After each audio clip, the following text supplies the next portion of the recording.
Buenas tardes, disculpen la demora, hemos tenido ciertos problemas técnicos, no son excusa suficiente, pero explica un poco el retraso. Esto de la tecnología es algo con lo cual tenemos que ir adecuándonos. Bien, el día de hoy hemos citado, hemos generado programado este tipo de charla para dar ciertos tips eh, que puedan apoyar a gran parte de las personas a tal vez generar estrategias que nos puedan ayudar a salir adelante. Dentro de esas estrategias vamos a ver un poco el tema de eh, la resiliencia frente al estrés, ¿no? Nos damos cuenta de hoy en día, bueno, el que les habla es el psicólogo José Carreño, tal vez me conozcan. Soy parte del Consejo Directivo Regional 16.1 y esto ha sido organizado justamente por las actividades del Día del Psicólogo, ¿no? Y también justamente como un tema de emergencia y accionar de las Brigadas Azules, que está activa en el Colegio de Psicólogos, para poder dar información, brindar apoyo emocional y cualquier tipo de soporte necesario en esta emergencia, ¿no? Social, económica, de salud. Eh, Hoy en día, nosotros normalmente en el común devenir enfrentamos bastantes tipos de ansiedades y estrés.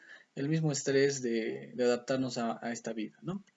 Pero el detalle es de que en caso del tema del COVID-19, ha sido tal el trastorno, el trastoque sobre nuestra vida, que ha desarrollado un cierto sentido de irrealidad en las personas, ¿no? Es como decir, es cierto lo que está pasando, no puedo salir y si salgo me arriesgo a morir, o sea, es así. Entonces, esto desde luego que va a generar diferentes tipos de conductas, de emociones y pensamientos en la población, algunos más positivos, otros menos positivos.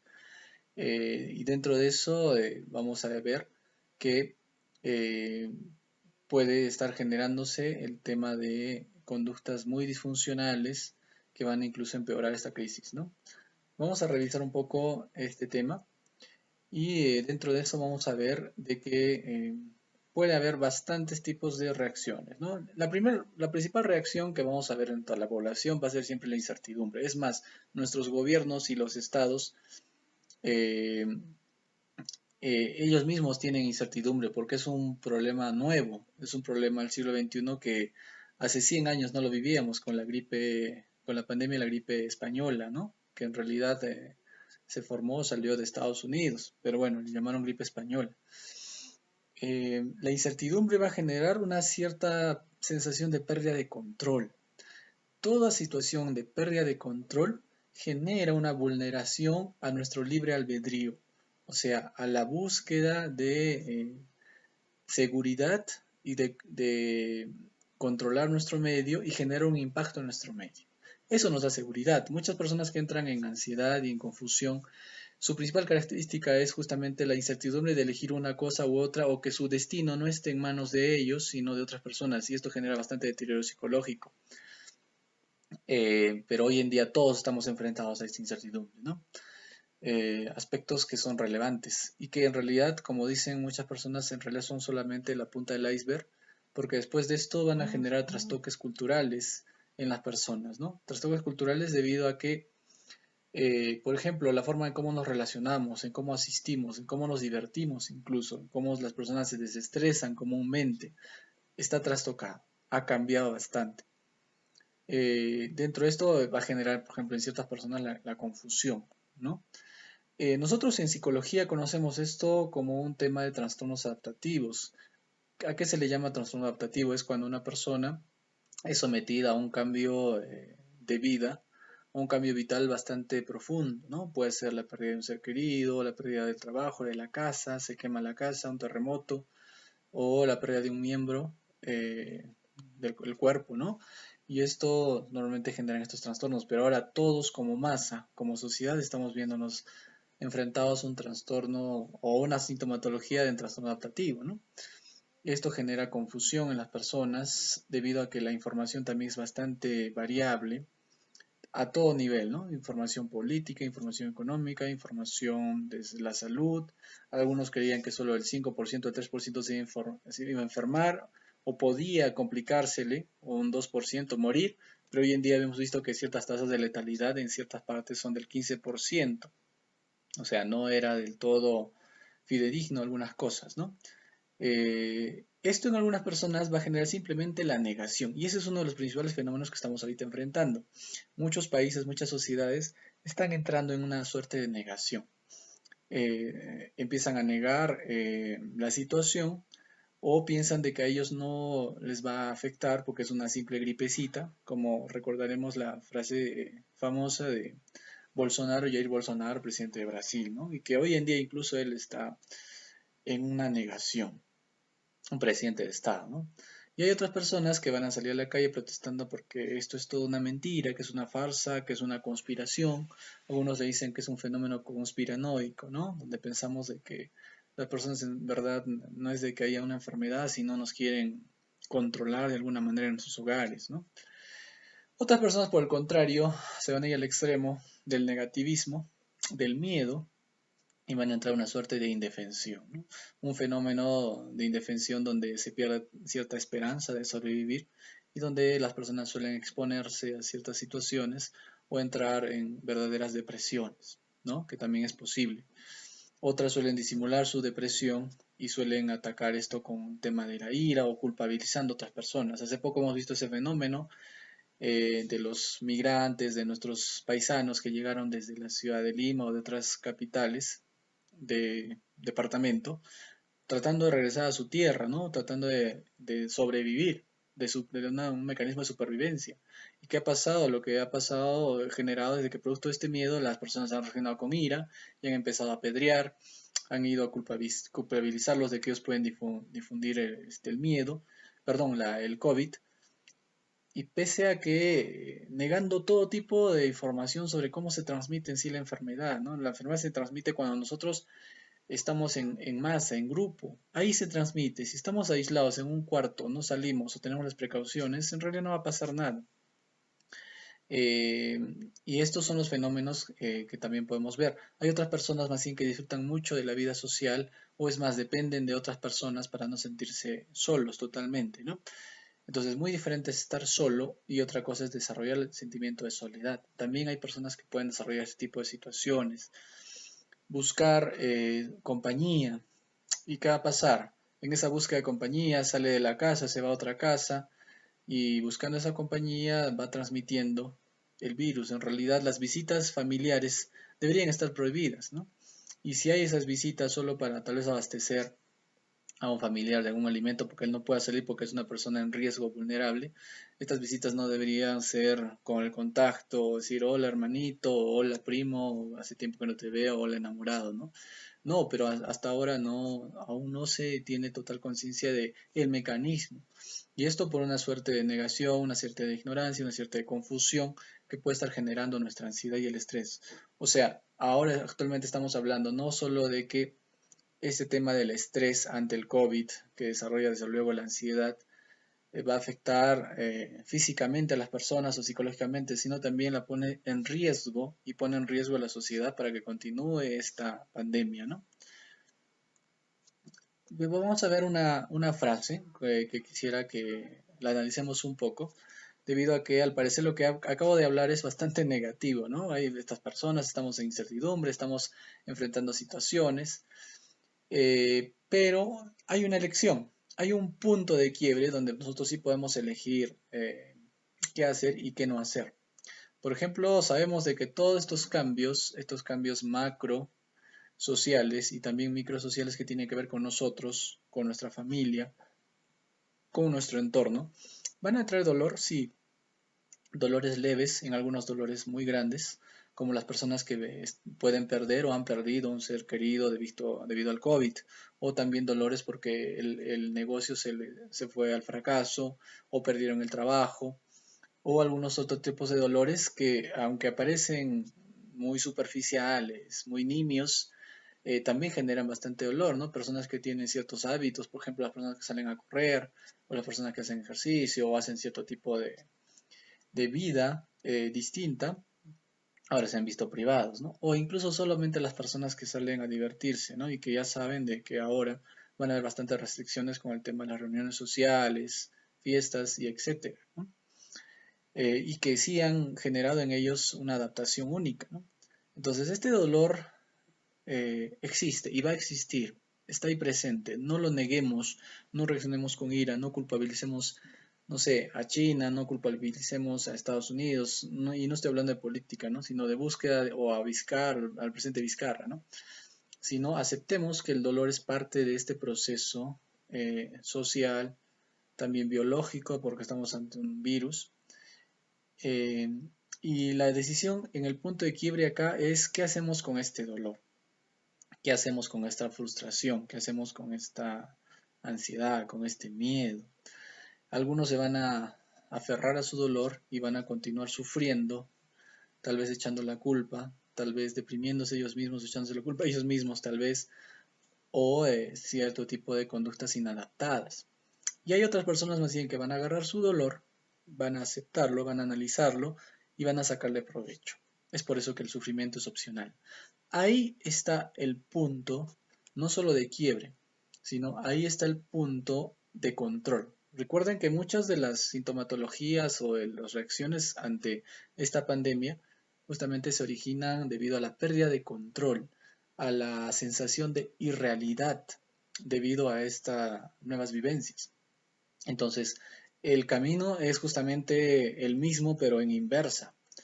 El camino para poder enfrentar y sacarle provecho a esta crisis es buscar restituirnos un poco del control el cual podemos manejar como personas, como individuos, pero también como sociedad.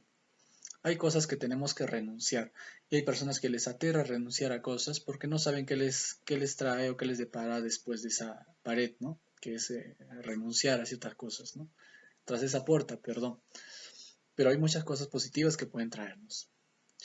Eh, vemos que dentro de estos dolores tenemos la ansiedad que pueden desarrollarse en las personas, pero vamos a ver de que para empezar a enfrentar esto y buscar o empezar a controlar esta situación, vamos a entrar en una suerte de un proceso de duelo, un proceso de pérdida, porque sí, vamos a renunciar a cosas, vamos a renunciar a ciertas situaciones.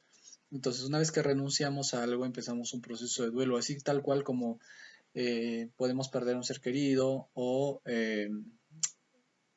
despedir a una situación, un trabajo, ¿no? Entramos en un proceso de duelo, una ruptura afectiva, ¿no? Se entra a un proceso de duelo.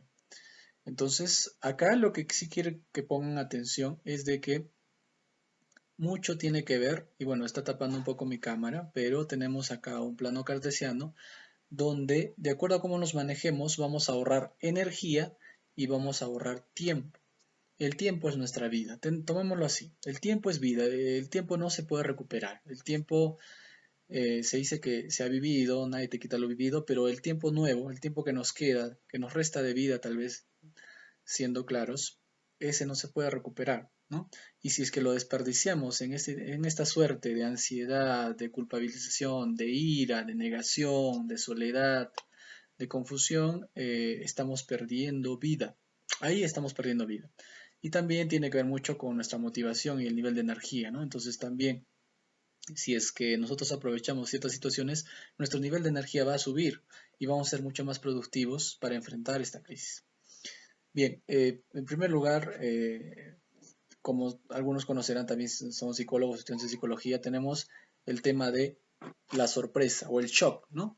Cuando empezamos un tema de duelo, cuando nos enfrentamos a una situación crítica que nos priva de ciertas cosas o nos genera este sentimiento de pérdida, lo que primero vamos a entrar es una situación de shock, ¿no? En esa situación de shock vamos a entrar a un miedo y dentro del miedo empieza una conducta que es la primera, ¿no? La más conocida, que es la negación, ¿no? La negación va a desarrollarse en que a mí no me puede pasar o esto no me está pasando, esto no es posible. Entonces ahí justamente se desarrolla la idea de irrealidad, ¿no? Luego de esto podemos como que tratar de empeñarnos y luchar. Pero esta lucha va a ser una de las primeras que no está tan adaptada, que es la ira, ¿no? Tenemos cólera, indignación, cierto resentimiento por lo que está pasando, Luego de eso puede generarse una suerte de que hubiera hecho tal cosa, si es que hubiera tenido el tiempo, podría retroceder el tiempo, podría haber hecho otra cosa, entonces entramos en una negociación con nosotros mismos para ver y buscar posibles soluciones. Hay cierto desconsuelo, hay incertidumbre, como les dije. Una vez que pasa esto y estamos conscientes de que esto no tiene marcha atrás, que ya es un hecho palpable, respirable, entramos a una suerte de depresión, ¿no? Entonces nuestra energía baja y seguimos perdiendo tiempo, ¿eh? Recuerden, es esa curva, ¿no? Estamos perdiendo tiempo. Hay tristeza, hay aversión, las personas empiezan incluso a alejarse de otras. Recuerden que hoy en día estamos viendo de que ciertas diferencias sociales, culturales, religiosas se están exacerbando. En Estados Unidos empezaron a golpear personas porque eran chinos. En la India están empezando a tener conflictos sociales con los musulmanes porque son de otra religión. Entonces las diferencias empiezan a exacerbar. Ojo que algunas depresiones también se viven con ira o con cólera, ¿no? Hay una nostalgia por todo lo que el tiempo nos trajo, ¿no? La inolvidable, ¿no? Una frase, ¿no? Todo el tiempo vivido anterior, ¿no? Pero si es que nosotros aceleramos este proceso y no perdemos mucho tiempo en este proceso, pero sí es necesario vivirlo, llegamos a un tema de aceptación, confianza y tranquilidad. Este proceso tiene también justamente acompañado de un tema de estrategias, ¿no? Estrategias que en este caso vamos a llamarlas resilientes, ¿no? Acá, por ejemplo, vemos una curva similar. Ya no tenemos el plano cartesiano que se estaba viendo hace rato, pero que nos va a ilustrar sobre el tema del impacto emocional de la pandemia y justamente las estrategias que nos pueden ayudar, ¿no? Por ejemplo, hay un nuevo virus en China. Todos presenciamos muy distantemente este tema, ¿no? Sí, hay un virus, ¿no? ¿Y qué será? Y el COVID, pero nadie, o bueno, muy pocos tomaron las medidas del caso, ¿no? De ahí viene la negación. Esto no va a ocurrir aquí, ¿no? No, no pasa nada. O incluso se empezaron a hacer toda una lluvia de memes y memes sobre el tema de la pandemia, ¿no? Después viene una rabia porque cuando empiezan los primeros contagios en el Perú y cuando empieza a difundirse, y es más, en nuestra región, por ejemplo, en Puno recién llega hace unas 2 semanas, dicen, pero ¿por qué no se han tomado medidas antes? Y empiezan a culpabilizar, buscar culpables, ¿no? De ahí viene el miedo, ¿qué va a pasar? ¿Y si me enfermo? No hay remedios. ¿Y si pierdo mi trabajo? ¿Prefiero perder mi trabajo? ¿O no prefiero? No, esto no es cierto. De ahí viene el tema de la aceptación, estoy triste, me siento vulnerable. Y ahí viene el tema de las estrategias, ¿no? Aquí es justamente el punto, las estrategias. ¿Qué hago con mi dolor? Dejo de sufrir y empiezo a desarrollar, uno, nuevos hábitos y confianza, la búsqueda de restituir el control. No tendré completo control de esto porque hay aspectos externos muy marcados que ya sabemos, ¿no? Que tiene que ver con la forma como se va propagando el virus. Pero sí puedo tener control tal vez hasta qué punto me puede infectar a mí, ¿sí? Y también el tema de los aspectos socioeconómicos, ¿no? Tengo que nuevamente tal vez replantearme formas de trabajo o hábitos nuevos, ¿no? Me cuido, veo la oportunidad de aprender, empiezo a desarrollar cursos, no sé, veo por internet, leo, ayudo a otros, que eso es importantísimo, porque eso también te da control. Sí puedo generar un cambio, al menos un cambio dentro de las personas limitadas en mi entorno, ¿no? Confío en lo que me está enseñando. Confío también en otras personas, porque las personas hoy día están justamente en una serie de desconfianza, de paranoia, entonces esto va a generar más división, como la que ya comentamos. Entonces lo que queremos es empezar nuevamente a confiar. De ahí, una vez que estamos desarrollando esto, no digamos de que ya se solucionó porque el virus está ahí y el virus no va a obedecer a este nuevo llamado, a esta nueva actitud o hábito, pero sí nos va a permitir enfrentarlo. Y mientras vamos enfrentando con esta templanza y este tiempo de tranquilidad, tal vez para nosotros, esto va a pasar. No va a durar siempre. La pandemia siempre pasa. En algunos casos dura más años, en otros menos, pero pasa. Entonces llega un aprendizaje, sale la luz nuevamente, ¿no? Y soy más fuerte. Y dentro de estas estrategias, lo fundamental son los cambios de hábitos y el control o empoderamiento, ¿no? La búsqueda de confianza que tenemos que desarrollar. Bien, entonces acá tenemos un círculo muy interesante. ¿Quién quiero ser durante el COVID-19? O sea, ahí está resiliencia pura, ¿no? ¿Quién quiero ser? ¿Me quedo en mi zona de miedo, como dije, o zona de dolor, llamémosle mejor? Acaparo comida, acaparo papel, contagio emociones a los demás, los hago desesperar, no sé, empiezo a desarrollar actitudes apocalípticas, tal vez, sin menospreciar las personas que puedan tener algún tipo de concepción de la realidad o sobre que tal vez viene el fin del mundo, disculpen, pero hoy en día ese tipo de actitudes, si bien son parte de nuestras creencias, considero de que no alimentan nada, no ayudan en nada.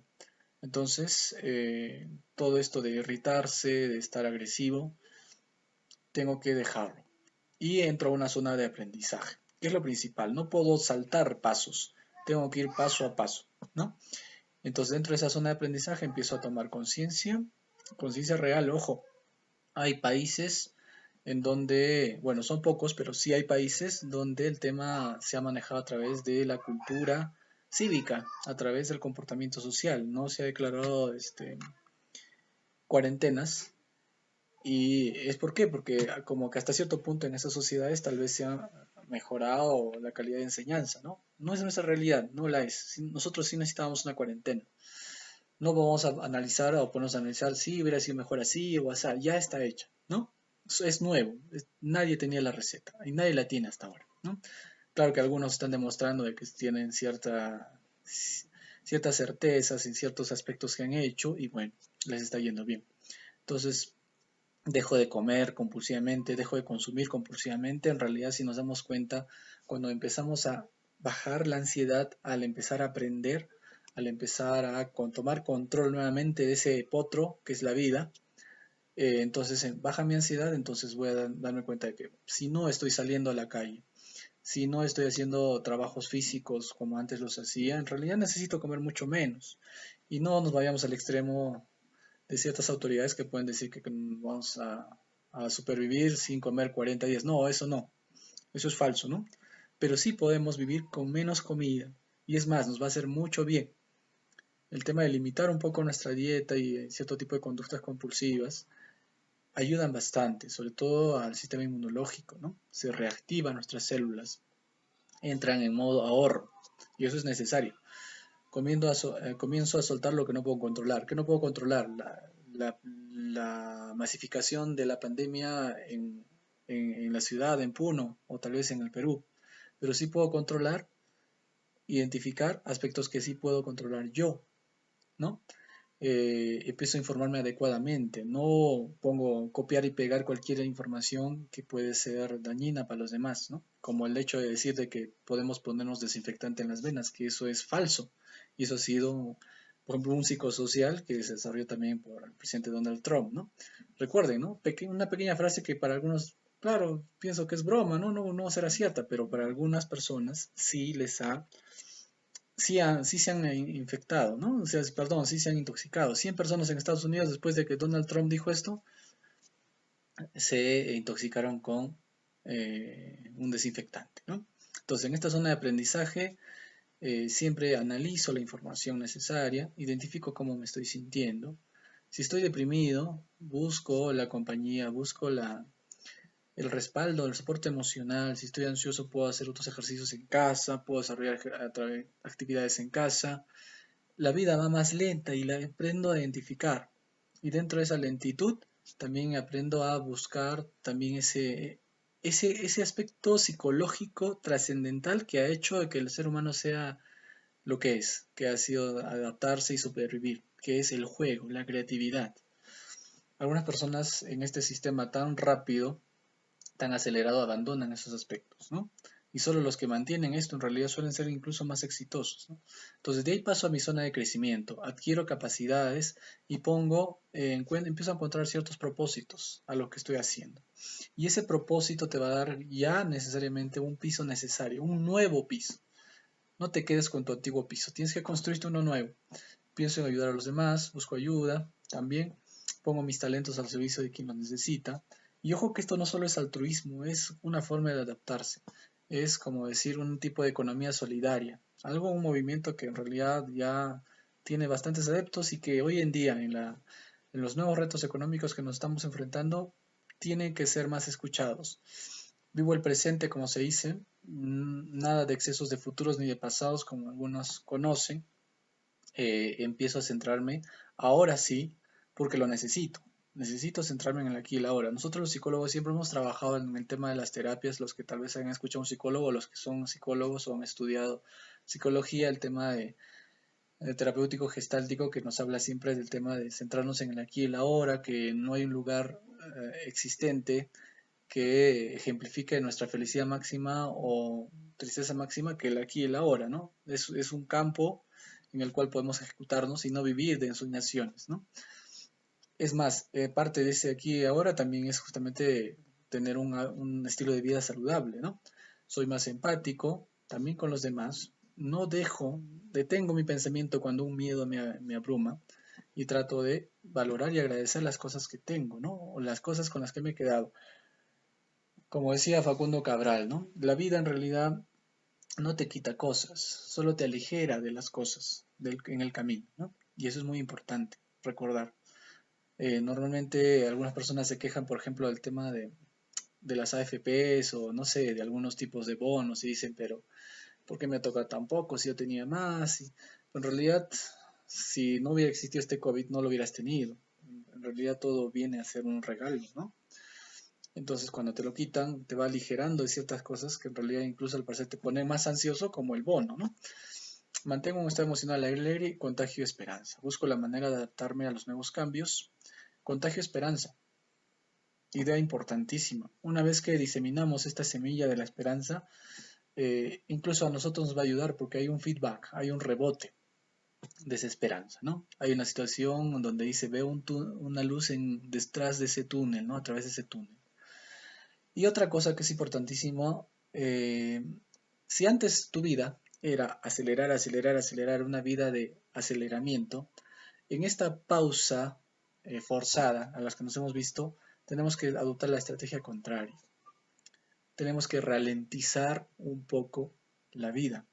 Y es más, algunos países, algunas ciudades utilizan esta estrategia para desarrollar capacidades en los niños y no acelerarlos, no generar esos famosos trastornos de hiperactividad con déficit de atención, ¿no? Los TDAH o los TDA, sino los ralentizan. Y es más, tenemos que aprender de eso. Ahora tiene que ir las cosas más lento. Nos vamos liberando de cosas, tal vez tengamos menos economía, pero también vamos a un ritmo como el famoso cuento de la tortuga y la liebre, ¿no? Antes éramos la liebre, estábamos en un proceso de suicidio psicológico porque estábamos cada vez más estresados incluso en el sentido de lograr nuestras metas. Ahora el estrés viene por sobrevivir, pero si nosotros nos convertimos en esa tortuga que es perseverante, que es lenta, estas cosas van a mejorar bastante, ¿no? La paciencia, el sosiego, las relaciones, la creatividad y el juego. Y entonces nos quedamos con nuevas palabras, con nuevos sustantivos. Tenemos entonces a la resiliencia como principal aspecto para poder enfrentar como caballito de batalla. Y dentro de una de las principales estrategias de esa resiliencia está el ralentizar la vida, ser más contemplativos, disfrutar de un amanecer, aunque te parezca cliché de coach, no, no es esto, es ir disfrutando cada paso como deberíamos disfrutar. Ya no que pase por nuestra vista sin ningún significado y peor, sin ningún sentido. Empezamos a agradecer las cosas que nos quedan y no es una actitud derrotista, es una actitud de aprovechamiento máximo. Es como cuando el cuerpo se pone en una situación de salvavidas, una situación de salvarse a sí mismo y aprovecha al máximo cada gota de líquido u oxígeno en que está. Y eso en realidad lo ayuda incluso a rejuvenecer. Mejoremos la comunicación, no simplemente nos silenciemos o gritemos, establezcamos una suerte de asertividad que sea nuestra forma de vida y no solo una estrategia de comunicación efectiva, y empecemos a desarrollar la creatividad, el juego, el sentido del humor y el propósito. Sabemos de que las personas que han pasado por situaciones muy difíciles, a las cuales yo he admirado, personas que han perdido la vista, personas que han perdido miembros, o situaciones muy difíciles, han trabajado el tema del humor, han buscado o han sabido valorar el tema del propósito, como Víctor Frank, ¿no? Cuando nos habla de cómo sobrevivir, por ejemplo, al caos nazi que él vivió, ¿no? Y lo único que encontró es de que la manera en que una persona puede salir adelante es buscarle un propósito a la vida, ¿no? Bien, con esta última diapositiva quiero despedirme. Me agradezco a las personas que me han tenido la paciencia necesaria y me han escuchado y han estado atentos. Esperemos de que esto también puedan compartirlo. Si es que hay algún aspecto rescatable de lo que acabo de decir, por favor compártanlo. Contagiemos, contagiemos no un optimismo vacío, no un optimismo de cajón, de cartón, sino un optimismo que sí es necesario y que es trascendental para sobrevivir en primer lugar y vivir como parte de salir adelante de esta crisis. Les mando un fuerte abrazo psicológico por el, en, en ayuda, tal vez, o en conmemoración también podemos decir, ¿no? El Día del Psicólogo, el Día del Trabajador y también por todos los peruanos. Yo sé que lo vamos a hacer, lo vamos a salir adelante y sí podemos, ¿no? Muchas gracias. Entonces me despido con ustedes hasta una próxima oportunidad.